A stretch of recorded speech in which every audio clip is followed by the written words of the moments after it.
CM Revanth Reddy కొత్తగూడానికి చేరుకున్నారు. కాసేపట్లో పాల్వంచలో మన్మోహన్ సింగ్ ఎర్త్ సైన్సెస్ వర్సిటీని ప్రారంభించనున్నారు. ఎర్త్ సైన్సెస్ వర్సిటీకి మాజీ ప్రధాని మన్మోహన్ సింగ్ పేరు పెట్టారు. కొత్తగూడెం ఎర్త్ సైన్సెస్ వర్సిటీలో వివిధ కోర్సులను అమలుతో పాటు జాతీయ స్థాయిలో కార్యకలాపాలు విస్తరించే అవకాశం ఉంది. ప్రపంచంలోనే కొత్తగూడెం ఎర్త్ సైన్సెస్ వర్సిటీ రెండోదిగా ఖ్యాతికెక్కింది. 50 ఏళ్ల క్రితమే 300 ఎకరాల్లో మైనింగ్ ఆఫ్ స్కూల్ ఏర్పాటైంది. తర్వాత కాకతీయ అనుబంధ ఇంజనీరింగ్ కాలేజీగా మార్చారు.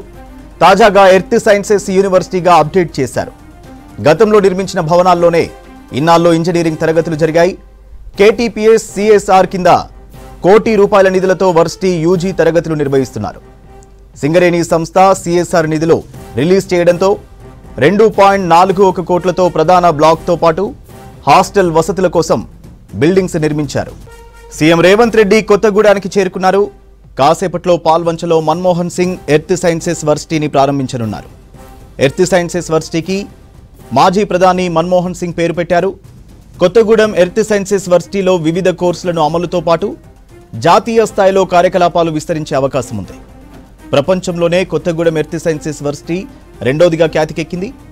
50 ఏళ్ల క్రితమే 300 ఎకరాల్లో మైనింగ్ ఆఫ్ స్కూల్ ఏర్పాటయ్యింది. తర్వాత కాకతీయ అనుబంధ ఇంజనీరింగ్ కాలేజీగా మార్చారు. తాజాగా ఎర్త్ సైన్సెస్ యూనివర్సిటీగా అప్డేట్ చేశారు. గతంలో నిర్మించిన భవనాల్లోనే ఇన్నాళ్ళు ఇంజనీరింగ్ తరగతులు జరిగాయి. కేటీపీఎస్ సిఎస్ఆర్ కింద ₹1 కోటి నిధులతో వర్సిటీ యూజీ తరగతులు నిర్వహిస్తున్నారు.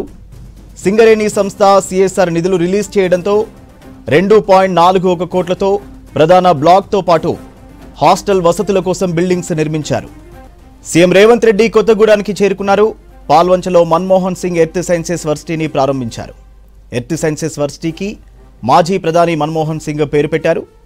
కొత్తగూడెం ఎర్త్ సైన్సెస్ వర్సిటీలో వివిధ కోర్సులను అమలుతో పాటు జాతీయ స్థాయిలో కార్యకలాపాలు విస్తరించే అవకాశం ఉంది. ప్రపంచంలోనే కొత్తగూడెం ఎర్త్ సైన్సెస్ వర్సిటీ రెండోదిగా ఖ్యాతికెక్కింది. 50 ఏళ్ల క్రితమే 300 ఎకరాల్లో మైనింగ్ ఆఫ్ స్కూల్ ఏర్పాటయ్యింది. తర్వాత కాకతీయ అనుబంధ ఇంజనీరింగ్ కాలేజీగా మార్చారు. తాజాగా ఎర్త్ సైన్సెస్ యూనివర్సిటీగా అప్డేట్ చేశారు. గతంలో నిర్మించిన భవనాల్లోనే ఇన్నాళ్ళు ఇంజనీరింగ్ తరగతులు జరిగాయి. కేటీపీఎస్ సిఎస్ఆర్ కింద ₹1 కోటి నిధులతో వర్సిటీ యూజీ తరగతులు నిర్వహిస్తున్నారు.